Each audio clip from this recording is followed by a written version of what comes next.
Hello. हाँ हाँ, हम समझ गए, आते हैं अभी। हाँ आते हैं।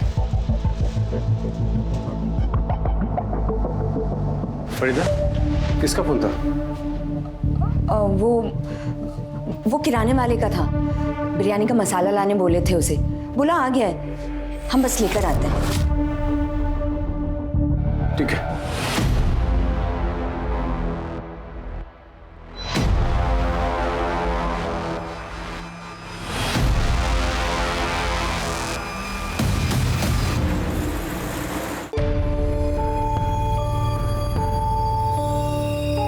अरे बाहर जा रही हो क्या काम से? फिर सुनना, ये वही आदमी है ना जो उसको लेने और छोड़ने आता है? नवरा है क्या तिचा? अरे पति होता तो साथ में नहीं रहता क्या? पता नहीं क्या है, शहर से बाहर जाना तो एक बहाना है। करती होगी।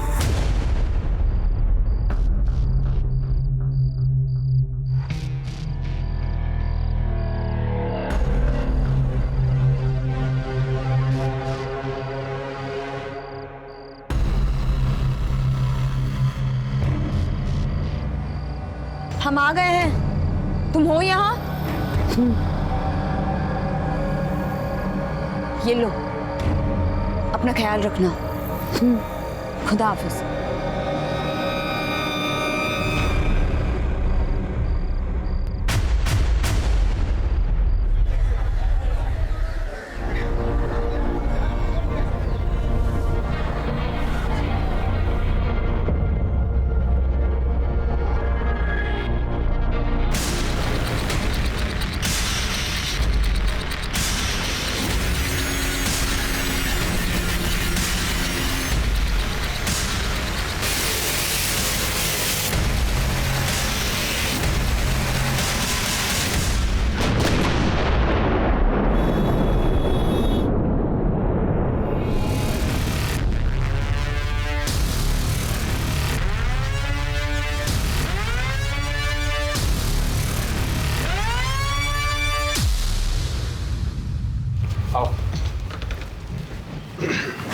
आमना, रियाज, ये देखो अम्मी तुम्हारे लिए क्या लाई है।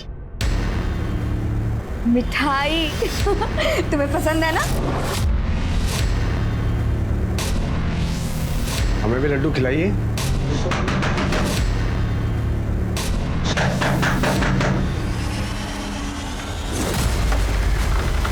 सर।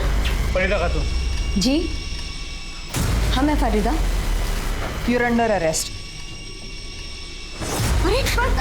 सर क्या किया इन्होंने? सर आपको कोई गलतफहमी है सर?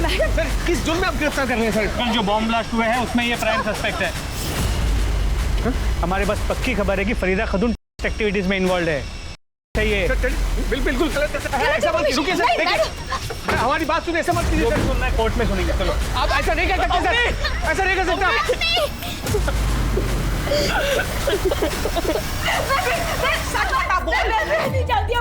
सर हम आपके हाथ जोड़ते हैं सर।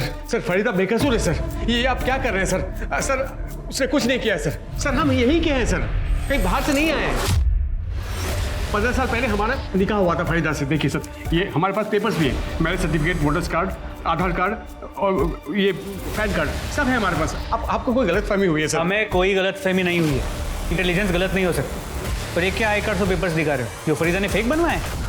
अगर तुम उसके पति हो भी ना तो इतना समझ लो, फरीदा बॉम्ब ब्लास्ट में इन्वॉल्व है। सर वो बेचारी तो झारखंड से बाहर किसी को जानती तक नहीं है। मंसूर, तुम्हारी जानकारी के लिए बता दूं कि फरीदा का फ्लैट है जिसकी तलाशी लेने पर पता चला कि पूरा मटेरियल से भरा पड़ा है। उसके पास इतना अकल का ये सब कुछ करे सर? आप हमारी बात का यकीन कीजिए, एक बार आप कागजात तो देखिए सर। देखिए कागजात देखिए, आपको यकीन हो जाएगा कि हम सच बोल रहे हैं सर। देखिए ठीक है, इसकी जांच करेंगे, अगर असली निकले तो सोचा जाएगा। जब तक आप कागजात जांच करेंगे तब तक रिहा कर दीजिए फरीदा को। उसके बाद हम आपको। तुम्हें समझ में आ रहा है हम क्या कह रहे हैं? किस केस में इन्वॉल्व है वो? देखिए हमारी बात का यकीन मानिए, हमको एक बार बड़े साहब से बात करने दीजिए, वो हमारी बात समझेंगे। बड़े साहब यहाँ नहीं है, बाहर गए हुए हैं ट्रेनिंग पर, जल्दी वापस नहीं आएंगे। अब यहाँ से जाइए, हमें हमारा काम करने दीजिए। हाँ सर, मंसूर भाई और फरीदा भाभी तो दोनों अच्छे लोग हैं। कितने साल से देख रहा हूँ, कभी किसी से झगड़ा तक नहीं किए। फरीदा बेचारी घर गृहस्थी संभालने वाली सीधी सादी औरत है। ये सब क्या तमाशा हो रहा है, कुछ समझ में नहीं आ रहा है। क्या बताएं क्या है, एक रात तो हम खुद उसको चुपके से दबे पांव बाहर जाते हुए देखे थे। कहाँ गई थी कुछ पता है? उस शहर के बाहर गोल मैदान है ना, उस रात को फरीदा को हमारे पति ने मैदान के पीछे जाते हुए देखा था। गोल मैदान क्यों गई थी बता, बोल। ये लो। मतलब तू गई, अभी मुझे जवाब देने के बजाय मुझसे सवाल पूछ रही? क्यों? बता देंगे तो उसको बॉम्ब से उड़ा देगी तू? हाँ? इस फरीदा खातून की पूरी details, call records, mobile locations सब निकालो। सब। फरीदा खातून की उसी ओरिजिनल आधार कार्ड की कॉपी जो सिर्फ फरीदा खातून के पास हो सकती है, मीरा रोड के उस घर में मिली, जिसके बिना पे उसे बॉम्ब ब्लास्ट केस में आरोपी बनाया गया है, टेररिस्ट एक्टिविटी में इन्वॉल्व पाया गया है। आधार कार्ड की फोटोकॉपी मिलना कोई बड़ी बात नहीं है इंस्पेक्टर, और आप ये भी अच्छी तरह से जानते हैं कि इंटरनेट का कितना मिसयूज हो रहा है आजकल। ये ज़रूर हो सकता है कि किसी ने फरीदा का आधार कार्ड चुराया हो। आपके पास ऐसा कोई ठोस सबूत नहीं है जिससे आप ये साबित कर सकें कि फरीदा कैसे और कब गई, क्या किसी ने उसको देखा वहाँ पर? बट मेरे क्लाइंट के पास मजबूत सबूत है जिससे साबित हो जाएगी कि वो बेगुनाह है। आज शाम तक आपको बेल के पेपर्स मिल जाएंगे। सर, फरीदा के कॉल रिकॉर्ड्स में उसके पति मंसूर और बेटे रियाज के अलावा और कुछ नंबर मिले हैं जिन पे अक्सर बात होती है। सर, और एक नंबर मिला है जिन पे 15 दिन में एक आध बार बात होती है, और वो भी मंसूर के नाम पर है। मंसूर का दूसरा नंबर? शायद सर। फरीदा की बेटी आमना के पास कोई मोबाइल फोन नहीं है ना?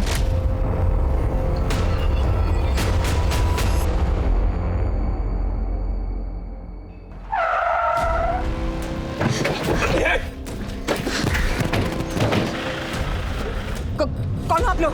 हमें जाने दो। अकड़ता देखो, हमको अटका रही है। सर, फरीदा की मोबाइल लोकेशन से ज्यादा कुछ हाथ नहीं लगा है, क्योंकि उसका लोकेशन अक्सर उसके घर का या उसके आसपास के एरिया का था। शायद एक आध बार शहर के बाहर गई हो, लेकिन वो भी गोल मैदान जैसी जगह पर। और ऐसी जगह जाना कोई अजीब बात है नहीं, क्योंकि मार्केट, स्कूल सब वही है। हो सकता है फरीदा ने जानबूझकर ऐसी जगह सिलेक्ट की हो जिस पे कोई शक ना करे। हो सकता है ये सब कुछ उसके ट्रेनिंग का हिस्सा हो। बाहर निकालो, चलो। फरीदा, दरवाजा खोलो फरीदा, दरवाजा खोलो फरीदा। क्या कर रही हो फरीदा? दरवाजा खोलो।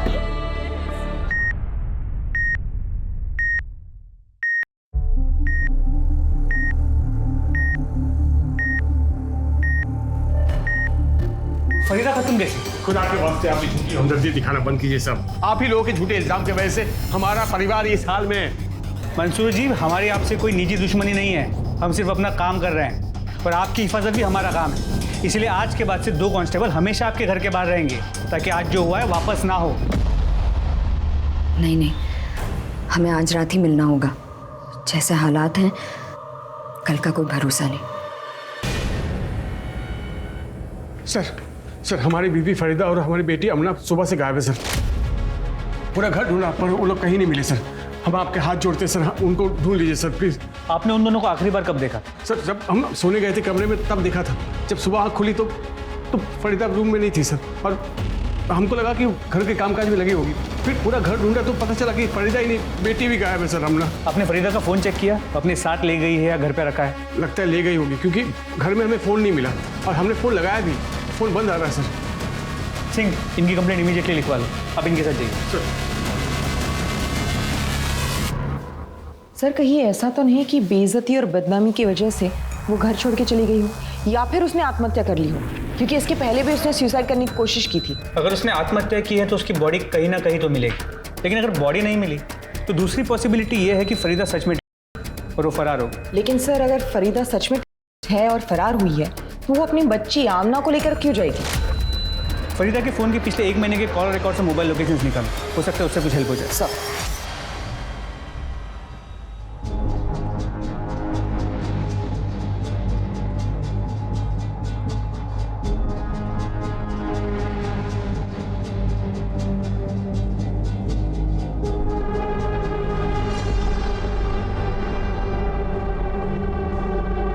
सर, ना तो फरीदा और आमना को किसी ने देखा है और ना ही दोनों के डिस्क्रिप्शन जैसे डेड बॉडी किसी को मिली है। तो फरीदा रातों रात गायब कहाँ हो सकती है? कहीं फरीदा ने बॉर्डर तो पार नहीं कर लिया? फिर फरीदा जा कहाँ सकती है?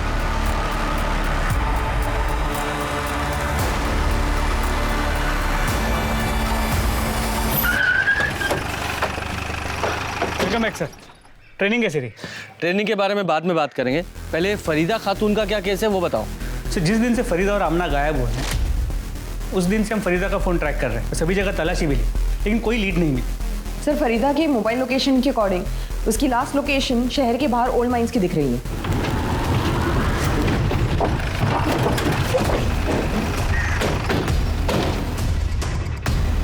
यहाँ से क्या लीड मिलेगी? कैसे? हेलो, कहाँ पर? ठीक है हम आते हैं। सर यहाँ से कुछ ही दूरी पे एक बच्ची की डेड बॉडी मिली है। आमना? सर ये तो आमना है। लगता है चाकू से मारा गया है। सिंह, आसपास मर्डर वेपन चेक करो। सर। पूजा,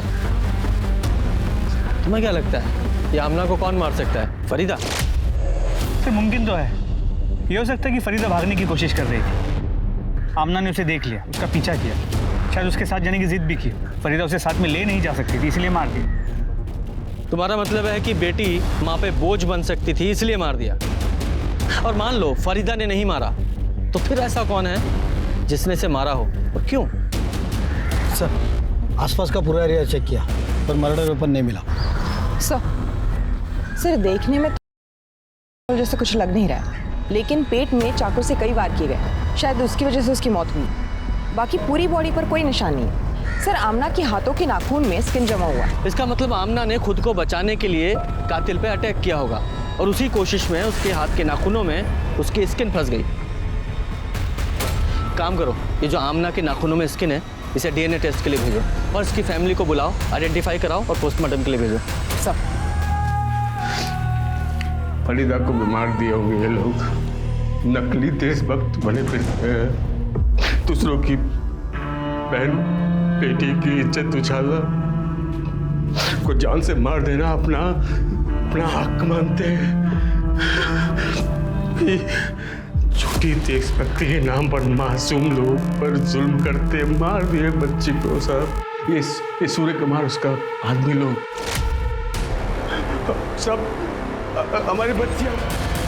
ये जो कुछ भी बोल रहा है सच बोल रहा है? ये सब कुछ हुआ है इसकी फैमिली के साथ, वो भी देशभक्ति के नाम पर? जी सर, एक्चुअली सूर्य कुमार नाम के एक लोकल आदमी और उसके लोगों ने इसकी पूरी फैमिली को बहुत तकलीफ दी है। अरे कौन है ये सूर्य कुमार और तुमने उसके अगेंस्ट कोई एक्शन क्यों नहीं लिया? इस सूर्य कुमार को उठाओ, आज ही इसका सूर्यास्त करते हैं। देखिए हम अपना पर्सनल स्वार्थ के लिए कुछ नहीं किए, हम जो भी किए देश के लिए किए। अपनी गिरी हुई हरकतों और सड़ी हुई सोच को देशभक्ति के नाम पे मत छुपा। कानून हाथ में लेता है अपने। है कौन तू? कौन है? हे दरोगा, देखो हम बोल दे रहे हैं, हम पर हाथ मत उठाना वरना। उठाया हाथ, अभी लात भी चलेंगी और डंडे भी। क्या करेगा तू? क्या करेगा? क्यों मुंह काला करेगा उस बच्ची की तरह? रियाज की तरह सर फोड़ेगा? फरीदा की तरह बेइज्जत करेगा? क्या करेगा? बोल, आमना को क्यों मारा था? बोल। देखिए विश्वास कीजिए हमारा, हम बाकी सब जो बोले माने वो सब सही है, लेकिन हम किसी का मर्डर नहीं किए हैं। नहीं मारा तुमने।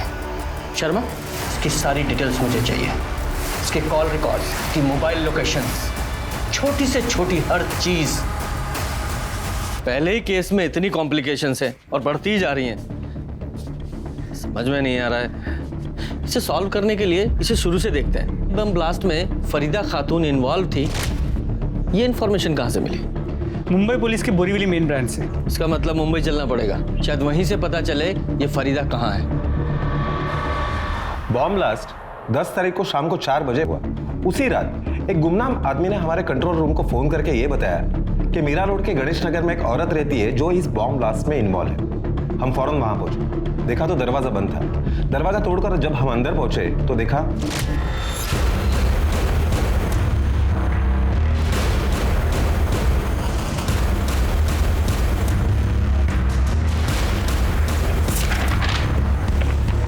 फरीदा खातून, हजारीबाग, झारखंड।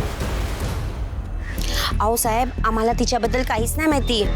हाँ, आते जाते देखते थे उसको, आधी आधी रात को आती थी, एक आदमी आता था उसको छोड़ने के लिए। उसका क्या वास्ता था उससे वो नहीं पता हम लोग को। उस लड़के की शक्ल याद है? वो क्या है ना, कभी टोपी, चश्मा, हेलमेट लगाता था ना, तो कभी उसका चेहरा नहीं देखा। वो औरत है ना, यहाँ भाड़े पे रहती थी और किसी से वास्ता नहीं रखती थी। जी हाँ सर, फरीदा खातून मेरे ही घर में रेंट पे रहती थी। वैसे कभी मैंने उसका चेहरा देखा नहीं, क्योंकि उसका चेहरा हमेशा ढका हुआ रहता था। उसके साथ जो रेंट का एग्रीमेंट किया था उसका रजिस्ट्रेशन करवाया था आपने? जी हाँ सर, मैं चालू काम तो कभी करता ही नहीं। ये उस औरत की रेंटल एग्रीमेंट की कॉपी है जिसमें उसका चेहरा साफ साफ दिखाई दे रहा है। इन्हीं सब इंफॉर्मेशन के बेसिस पर हमने फरीदा खातून के नाम पर अलर्ट जारी करवाया, जिसे आप लोगों ने भी कंफर्म किया। हमें लगता है कि बॉम्ब ब्लास्ट करने के बाद वो तुरंत झारखंड भाग गई। देखिए सर, हम ये नहीं कहते कि आपकी इन्वेस्टिगेशन गलत है, लेकिन इससे सिर्फ इतना प्रूव होता है कि जिस औरत ने वो घर रेंट पे लिया था वो फरीदा खातून थी। लेकिन हमारी इन्वेस्टिगेशन में ये बात सामने आई है कि फरीदा कभी झारखंड के बाहर गई ही नहीं और फिलहाल गायब। गायब? कहाँ गई वो? IDs madam, IDs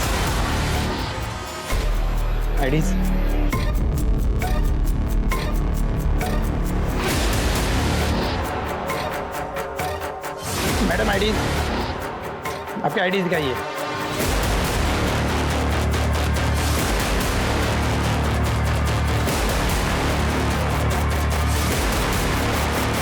Farida Khatun, you are under arrest.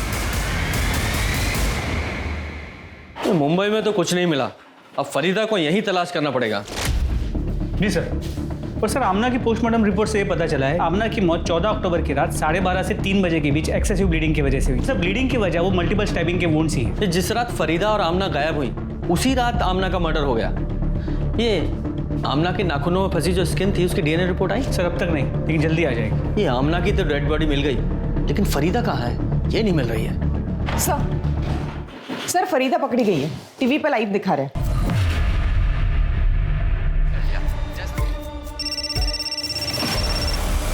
Hello, हाँ ठीक है, ले आइए। फरीदा खातून को यहाँ ला रहे हैं। याद दिला दे कि वही फरीदा खातून है जिसका हाथ ब्लास्ट में था।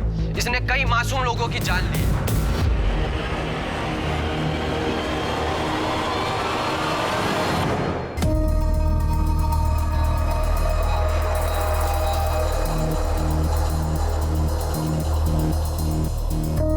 तुम कौन हो? तुम तो फरीदा खातून नहीं हो। सर, यही बात तो मैं कब से इन लोगों को बताने की कोशिश कर रही हूँ, पर कोई मेरी बात सुन ही नहीं रहा है। सर, मेरा नाम रेशमा थापा है और मैं नेपाल की सिटीजन हूँ। मीरा रोड मुंबई से मैं अपनी कंट्री नेपाल वापस जा रही थी जब उन लोगों ने मुझे पकड़ लिया। एक मिनट, तुम वही लड़की हो ना जो मुंबई के मीरा रोड में गणेश नगर में रेंट पे रहती थी? जी सर। लेकिन जब तुम्हारे पास खुद की आइडेंटिटी है तो फिर तुमने फरीदा खातून के नाम पर वहाँ घर रेंट पर क्यों लिया? सर, 6 साल पहले मैं नेपाल से मुंबई आई थी, यही सोचकर कि फिल्म इंडस्ट्री की नई सुपरस्टार बनूंगी। फिर सर मेरे ओरिजिनल डॉक्यूमेंट्स चोरी हो गए और बिना अपने डॉक्यूमेंट्स के किसी दूसरे देश में रहना मुश्किल था। पर मैं बिना कुछ बने, बिना कुछ किए वापस नहीं जाना चाहती थी। इसीलिए मैं अपने ओरिजिनल डॉक्यूमेंट्स की रिपोर्ट लिखवाने के लिए पुलिस स्टेशन गई, जहां मैं मिलिंद धोत्रे से मिली। सर, उसने मुझे मिलने के लिए होटल में बुलाया। रेशमा, तुम टेंशन क्यों ले रही हो? मैंने कहा ना, बी कंफर्टेबल। और सर, ये पहली बार था जब उसने मुझे मदद करने के बहाने से बुलाया और मेरी ड्रिंक में कुछ मिला के मुझे बेहोश कर दिया और मेरी बेहोशी का फायदा उठा किया और सर उसकी वीडियो बनाई और बाद में मुझे ब्लैकमेल करता रहा और फिर ये सिलसिला चलता रहा। उसका जब मन करता, जहां मन करता, वो मुझे बुलाता था। सर, उसी ने मुझे फरीदा खातून नाम की एक लेडी का आधार कार्ड दिया। उस पर फोटो मेरी लगी थी सर। उसी आधार कार्ड के बेस पे वो मुझे रेंट पे घर दिलाया करता था। सर, मुझे अपनी असली आइडेंटिटी छुपानी पड़ती थी, इसीलिए मैं हमेशा किसी से बातचीत नहीं करती थी। फिर सर 2 महीने पहले मुझे पता चला कि मैं प्रेग्नेंट हूँ। सर, मैंने बहुत कोशिश की उसे मनाने की मुझसे शादी कर ले और सर मैंने उसे धमकाया भी कि अगर वो मुझसे शादी नहीं करेगा तो ये मैं साबित कर दूंगी कि ये बच्चा उसी का है। फिर सर मैंने सोचा कि वो तो खुद एक पुलिस वाला है जो मेरी नकली आइडेंटिटी बना सकता है, तो वो कुछ भी कर सकता है। इसीलिए मैंने डिसाइड किया 5 तारीख को सुबह 6:30 बजे मैं घर से निकल गई। सर हाईवे से मैंने पहली बस ली जो नासिक जा रही थी, फिर वहाँ से दूसरी, फिर तीसरी। सर इन सब में मेरे सारे पैसे खर्च हो गए। फिर मैंने अपनी ज्वेलरी बेच दी। तो सर मैंने डिसाइड कर लिया कि मैं नेपाल चली जाऊँगी। कम से कम वहाँ मेरी फैमिली तो है जो मुझे और मेरे बच्चे को देख सकती है। सर मैं वहीं जा रही थी। जब उन लोगों ने मुझसे आईडी प्रूफ मांगा तो सर मैंने फरीदा खातून का आधार कार्ड दिखा दिया और सर उन लोगों ने मुझे डैडी समझ के पकड़ लिया। तुम्हें पता है जिस दिन तुम मुंबई से भागी थी यानी कि 5 अक्टूबर को, उसी दिन बॉम्ब ब्लास्ट हुआ था? नहीं सर, मुझे इन सब के बारे में कुछ नहीं पता। अभी जो कुछ भी तुमने बताया है अगर वो सच है तो ये मिलिंद धोत्रे अब तुम्हें कभी परेशान नहीं करेगा। सर आपको गलत इंफॉर्मेशन मिली है, मैंने कुछ नहीं किया है। एक डीएनए रिपोर्ट ये साबित कर देगी कि रेशमा के पेट में जो बच्चा है ना वो तेरा है, और फिर तेरी सारी कहानी खत्म। बता सच्चाई क्या है? इसे नहीं मानेगा। सर वो रेशमा सही बोल रही है। मैंने नशे की दवाई उसको शराब में मिला के पिलाई थी। सर मैंने उसको फरीदा खातून के नाम से अलग अलग जगह पे भी रखा था। सब कुछ ठीक चल रहा था सर, फिर वो शादी की रट लगाने लगी। अभी मैं अपने बीवी बच्चों को कैसे छोड़ सकता हूँ सर? इतना वफादार है तू? आगे बोल। वो 5 तारीख को जो बॉम्ब ब्लास्ट हुआ था ना, तो मुझे आइडिया आया कि मैं रेशमा को उसमें फंसा दूंगा। इसके लिए उसके घर में गया और टेरर सेल एक्टिविटी में जो पैम्पलेट्स हम लोग को मिले थे वो मैंने उसके घर में फैला दिया। सर मेरे को मालूम नहीं था कि वो सुबह ही जा चुकी है। मुझे लगा बेडरूम में सो रही है। उसके बाद मैंने पुलिस को गुमनाम कॉल किया। मुझे लगा सर कि वो एक बार बॉम्ब ब्लास्ट के केस में अंदर जाएगी तो ज़िंदगी भर प्रूफ नहीं कर पाएगी कि वो टेररिस्ट नहीं है। धोत्रे, अब तू जिंदगी भर कुछ प्रूव नहीं कर पाएगा। मोरे चार्जशीट बनवाया चाहिए। सर सुनिए साहब, आप जो औरत को बॉर्डर से लाए हो वो फरीदा खातून नहीं है, वो कोई और है। लेकिन तुम्हें कैसे पता? उसकी शक्ल तो हमने कहीं दिखाई नहीं है। क्योंकि फरीदा खातून पिछले 2 दिन से हमारे पास थी, हम उनको पहचानते हैं और पोस्टर भी देखे हमने। थी मतलब? अब कहाँ है? मालूम नहीं साहब, शहर के बाहर हमारा चाय का ठेला है। कुछ दिन पहले एक आदमी आया था, उसने कहा यहीं पास में खाना बना कर दे सकते हो? हमने कहा हाँ। उसने कहा कि दरवाज़ा बंद रहेगा, औरत को खाना देकर दरवाज़ा बंद करके जाना। लेकिन जब हम वहाँ पहुँचे तो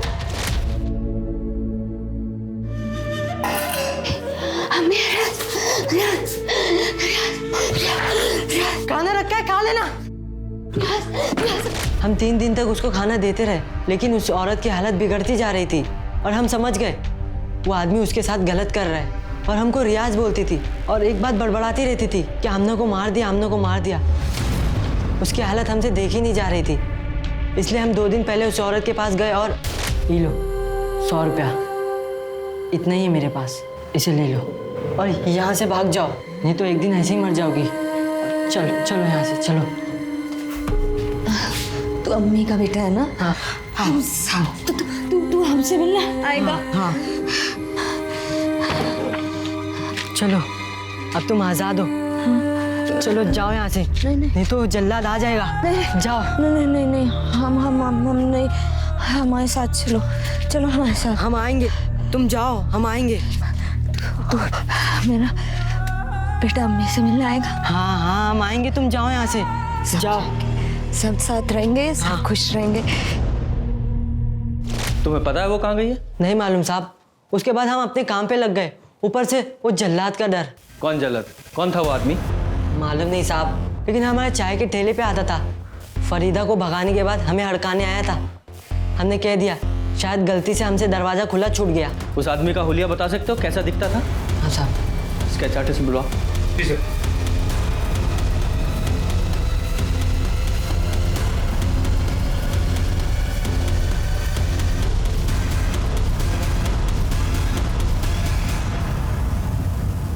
पक्का यही आदमी था? हाँ साहब यही था, और माथे पे एक लाल टीका भी था। तेरा ही आदमी है ना ये?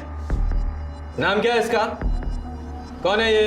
ये तो हम अरे ये तेरे ही यहाँ का टाइम नहीं है, नाम बोल। बलराज मिश्रा। बलराज मिश्रा है। कहाँ मिलेगा ये? फरीदा कहाँ है? कहाँ रखा है तूने उसे? वो तो भाग गई। कहाँ गई हमको कुछ नहीं पता। मतलब तू मान रहा है कि तूने उसे किडनैप किया था? कहाँ से किडनैप किया था तूने उसे? हैं? कहाँ रखा था? सर एक रात हम घर जा रहे थे। सच के साथ झूठ मिला के बोल रहा है तू? आमना को क्यों मारा? क्यों मारा उसे? सर हम कसम खा कर है कि हमने कुछ नहीं किया। वो तो हमारे पहुंचने से पहले मर चुकी थी। हम तो खाली उस को अपने साथ ले गए थे। उसने बम ब्लास्ट और देश के साथ की थी, तो हम उसको सबक सिखाना चाह रहे थे। बस हम 10 दिन उसके साथ यही करते रहे। उसके बाद एक दिन भाग गई। शर्मा, इस पर फरीदा की किडनैपिंग केस बनाओ और सूर्य कुमार को रिलीज कर दो।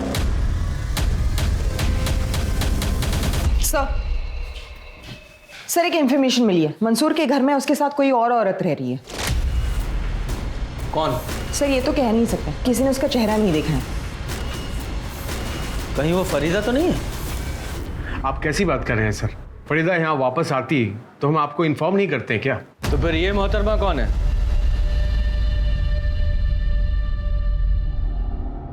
सर ये हमारी पहली बीवी जीनत है।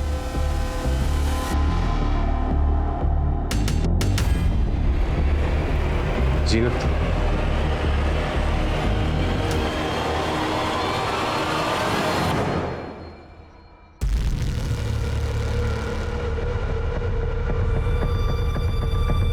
सर 15 साल पहले हम जीनत को तलाक दे दिए थे क्योंकि ये कंसीव नहीं कर सकती थी और हमें अपनी औलाद चाहिए थी, इसलिए हमने फरीदा से निकाह कर लिया।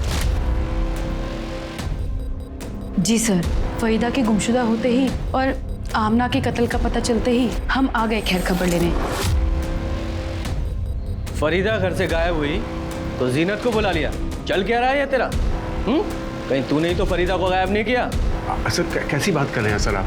सर फरीदा के गुमशुदा होने और आमना के कत्ल का पता चला तो एक खैर खबर लेने घर आ गई।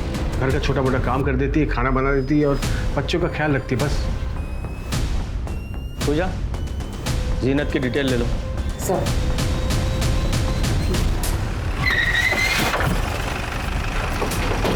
सर चाकू से पेट पे अनगिनत वार किए गए। जिसने भी फरीदा को मारा है उसने ये कंफर्म किया कि वो बचेगी नहीं। सर इस तरफ इसका मर्डर भी ठीक उसी तरह हुआ है जिस तरह से आमना का। ये दमयंती है, मंदिर के बाहर भीख मांग के अपना गुजारा करती है। सबका कहना यह है कि फरीदा सिर्फ इनके साथ ही बात करती थी। फरीदा के बारे में आप कुछ बता सकती हैं? ये कुछ दिन पहले ही यहाँ आई थी, मंदिर की सीढ़ियों पर बैठकर भीख मांगा करती थी। साहब यहाँ के लोकल गुंडे हैं ना, उसको उतना ही पैसा रहने देते थे कि वो पेट भर के खा सके। कभी कुछ नहीं बोलती थी साहब, बस खामोश रहा करती थी। कभी कभी बड़बड़ाती रहती थी कि आमला को मार डाला, आमला को मार डाला। वो रियाज को याद करती रहती थी। हमने पूछा भी, 2 दिन पहले अचानक उसने कहा कि मुझे फोन करना है। किसको फोन किया था उसने? मुझे तो पता नहीं। अच्छा आप बता सकती हैं कौन था वो आदमी जिसके फोन से फरीदा ने कॉल किया था? नहीं, मैं तो नहीं जानती हूँ साहब। फरीदा ने किसके फोन से कॉल किया था मुझे क्या पता। हजारों श्रद्धालु आते जाते रहते हैं यहाँ पे। शर्मा, मंसूर से बॉडी आइडेंटिफाई करा के पोस्टमार्टम के लिए भेजो। सर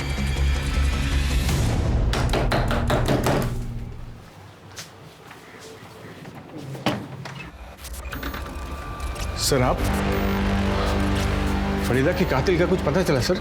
उसी सिलसिले में यहाँ आए हैं, तुमसे ही बात करनी है। 22 तारीख की रात 12:30 बजे तुम्हारे फोन की लोकेशन वही थी, राम मंदिर के पास जहां फरीदा का मर्डर हुआ। फरीदा जिस दिन घर छोड़कर निकली थी उसने आखिरी कॉल तुम्हें किया था। और सबूत नंबर 3, ये डीएनए रिपोर्ट, उसमें आमना के नाखूनों में फंसी हुई स्किन और फरीदा के हाथों में जो बाल थे वो एक ही औरत के थे, तुम्हारे। बोलो, बताओ पूरी कहानी। फरीदा बहुत अच्छी इंसान थी।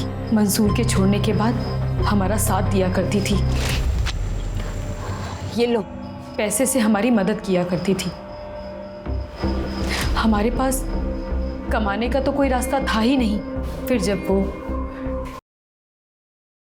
बताई गई तो जेल गई। हम तो सपने सजाने लगे थे कि फरीदा अगर मंसूर की ज़िंदगी से निकल जाएगी तो वो हमें अपनी ज़िंदगी में वापस बुला लेंगे। फिर पता चला कि फरीदा खुदकुशी करने में नाकाम हो गई है। एक रात उसका फ़ोन आया कि आज ही उससे मिलना होगा, आखिरी बार वो पैसों से हमारी मदद करेगी, क्योंकि घर वालों की बेहतरी के लिए वो हमेशा के लिए शहर छोड़ के जा रही है। शहर के बाहर हम रात को जिस जगह मिलने वाले थे, फरीदा के साथ आमना भी आ गई, तो हमें लगा उसने फरीदा को घर से निकलते देख लिया होगा तो जिद करने लगी होगी, इसलिए वो उसे अपने साथ लेकर आ गई। तभी हमने फैसला किया कि हम इन दोनों को ही मार देंगे। हम घर जाकर मंसूर के पास जाने की तैयारियां करने लगे। हमें लगा कि फरीदा तो अब तक मर चुकी होगी। फिर एक दिन उसका राम मंदिर से मंसूर के फ़ोन पे फ़ोन आया। मंसूर उस वक्त बाथरूम में थे। फ़ोन हमने उठाया। बिना सोचे समझे बोले जा रही थी कि जीनत ने आमना को जान से मार दिया है और अब वो हमें भी मारना चाहती है। हम यहाँ राम मंदिर पे हैं, आके हमें ले जाओ।